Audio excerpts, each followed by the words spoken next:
Silent cancer কাকে বলে আপনি জানেন? এটা মাসে যদি 12 দিনের বেশি যদি হতে থাকে তখন কিন্তু মহিলাদের উচিত তার গাইনোকোলজিস্টের সঙ্গে দেখা করা। সাইলেন্ট ক্যান্সার কাকে বলে আপনি জানেন? এটা হয়তো অনেকেই জানে না, কিন্তু মহিলাদের মধ্যে যে ওভারিতে যে ক্যান্সারটি হয় সেটাকে বলা হয় সাইলেন্ট ক্যান্সার। সেটা কেন বলা হয় সেটা নিয়ে আমরা একটু আলোচনা করি। নমস্কার, আমি doctor Sandip Ganguly, consultant medical oncologist, Apollo cancer hospital, Kolkata. ওভারিতে ক্যান্সার মহিলাদের মধ্যে হয়, এটা হচ্ছে বিশ্বের মধ্যে অ্যারাউন্ড 5th বা 6th র্যাঙ্কে আছে যে ওভারিতে ক্যান্সার। এই ওভারি ক্যান্সারের যে উপসর্গ সেটা কিন্তু বোঝা যায় না। ক্যান্সারটা নিঃশব্দেই বাড়তে থাকে বলে একে বলা হয় সাইলেন্ট ক্যান্সার। ওভারি ক্যান্সারের উপসর্গগুলো খুব অদ্ভুত। মানে ধরুন পেটে ভার ভার লাগছে, বা একটু অল্প খেয়েই পেটটা লাগছে যে গ্যাস হয়ে ফুলেই যাচ্ছে বা গ্যাস হয়ে যাচ্ছে, বা হয়তো বেশি একটু পেচ্ছাপ হচ্ছে, এবং শেষের দিকে তলপেটের দিকে ব্যথা। তো অনেক সময় মানুষ ভাবে এই যে পেট ফুলে গেল বা এই যে অল্প খেয়ে পেট ভর্তি হয়ে যাচ্ছে বা গ্যাস হয়ে যাচ্ছে, এটা হয়তো গ্যাসের লক্ষণ। কিন্তু এটাকে কিন্তু অবহেলা করবেন না।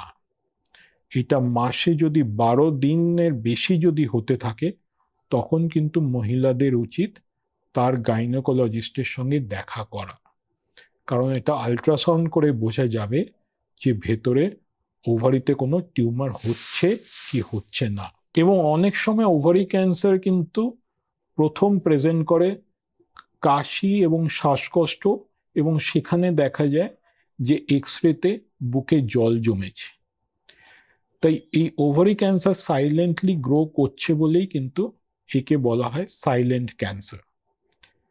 তো এবার ওভারি ক্যান্সার যখন কারোর যদি হয়, তো আমরা কিভাবে তাকে ট্রিটমেন্ট করি। প্রথমে আমরা স্ক্যান করে দেখি যে রোগটা শুধু একটা জায়গায় রয়েছে না অন্যান্য জায়গায় ছড়িয়েছে। একটা জায়গায় থাকলে আমরা বায়োপসি করি, কিন্তু বায়োপসি করার সময় এটাও মনে রাখতে হবে যে যেন আমরা সার্জিক্যাল প্লেনকে যেন ধ্বংস না করি। সার্জিক্যাল প্লেন কি? মানে টিউমারটা রয়েছে, তার উপরে তো আমাদের মাসল রয়েছে, আমরা যেন মাসলটাকে ওভাবে পিয়ার্স না করি। কারণ পিয়ার্স করলে কিন্তু ক্যান্সার সেলস ওই মাসলে ডিপোজিট হওয়ার একটা সম্ভাবনা থাকে। কিন্তু যদি দেখা যায় যে রোগটা অন্যান্য জায়গায় ছড়িয়ে আছে, তখন আমরা ইজিলি যে কোনো একটা জায়গা থেকে বায়োপসি করতে পারি, এবং তার সঙ্গে আমরা কিছু ব্লাড টেস্ট করি, স্পেশালি CA-125 আর CEA।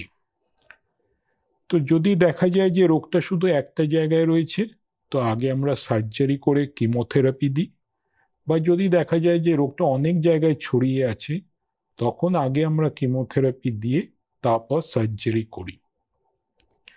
এবং ওভারি ক্যান্সার কিন্তু 5 থেকে 10% কিন্তু বংশাণুগত হতে পারে। তো সেই জন্য একটা ব্লাড টেস্ট করে দেখা উচিত যে এটা বংশাণুগত কি বংশাণুগত না। যদি বংশাণুগত যদি হয়, তখন কিন্তু আমরা কিমোথেরাপি দেওয়ার পর একটা ট্যাবলেট দিয়ে ট্রিট করি বা টার্গেটেড থেরাপি দিয়ে ট্রিট করি, এবং সেখানে দেখা যায় যে পেশেন্ট অনেক বেশি দিন সুস্থ থাকছে। তাই যে কোনো মহিলার যদি পেটটা ভার ভার লাগছে, অল্প খেয়েই পেটটা ফুলে যাচ্ছে, বা কাশি শ্বাসকষ্ট হচ্ছে খুব বেশি দিন ধরে, তো এটাকে কিন্তু অবহেলা করবেন না। আপনি আপনার ডাক্তারের সঙ্গে শীঘ্রই যোগাযোগ করবেন। ভালো থাকুন, সুস্থ থাকুন।